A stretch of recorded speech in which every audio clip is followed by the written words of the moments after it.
All right, Windows 11 just came out, and if you're like me, maybe you're a little excited that it's here and you want to get your hands on it. Well, there's been a little bit of confusion about who gets it and what's going on.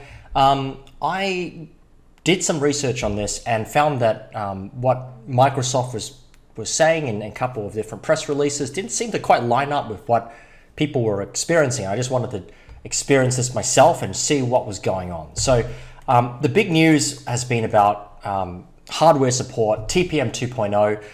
What is it for those who aren't familiar? Basically, it's some sort of hardware inside, I believe it's either the processor or the motherboard of devices.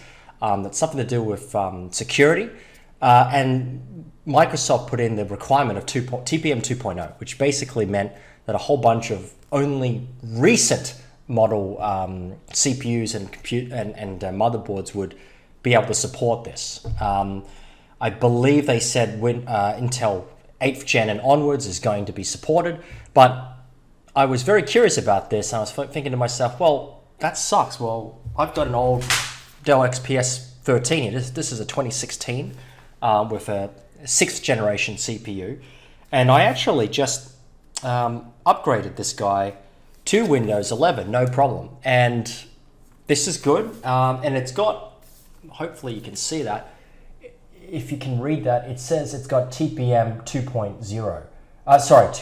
TPM 1.2. So that's interesting. So 1.2 is fine. So this is a 6th generation. It's a 6200U i5 for those who are interested. And it seems to run fine. If you want to get Windows 11 and you're completely new to all of this, well, you do need to be part of the Windows Insider program. You just basically register an account with a Microsoft account, and you need to be in the developer channel. So for those who aren't familiar with what that is, there are 3 main release channels for, I believe there's 3, maybe it's 4, there might be a main release channel, but anyway, for Insider's program, I believe there's 3. And Dev is the most, let's say, cutting edge and least stable release channel.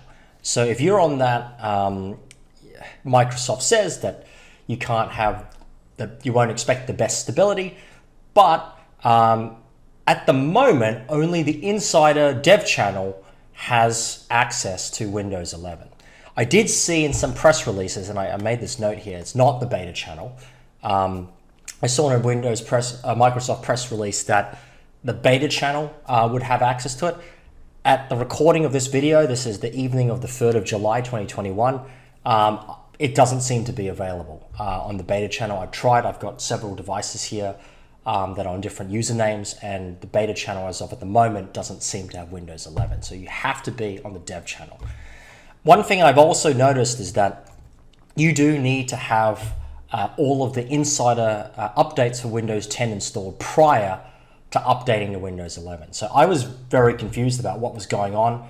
On the left here, you can see my Windows update history, a whole bunch of versions of Windows 10, and I needed to update it in this order, or I couldn't actually get access to Windows 11. So, for example, if you're on if you just suddenly switch to Windows Insider and you weren't on Insider before, you need to update to with all the latest Windows 10 versions, and eventually, then once you're at the last version that I got was like 21H something, and then I was able to get Windows 11 finally.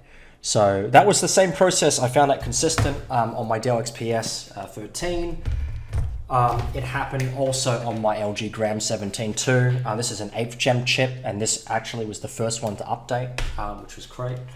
And I'm currently running this, the thing that I'm recording this video on, this is an AMD 3800 XT. I needed to enable the BIOS on this guy to actually, enable TPM within the BIOS to actually get this to work. So yeah, if anyone has any questions on getting Windows 11, or you guys are excited, feel free to comment below. I'm pretty excited. As a kid, when I was growing up, I grew up with Windows 95 and 98. It's a new Windows. I'm super excited. So Hope you guys have a good time. So far, it seems pretty cool. I do like the way the windows kind of snap around. It's pretty cool, actually. It feels very fluid and very sort of easy to use, which, I don't know, it feels kind of smooth. So anyway, hope you've enjoyed this video. Give us a like if you liked it, or give us a subscribe if you feel I'm worthy. Thanks very much. Cheers.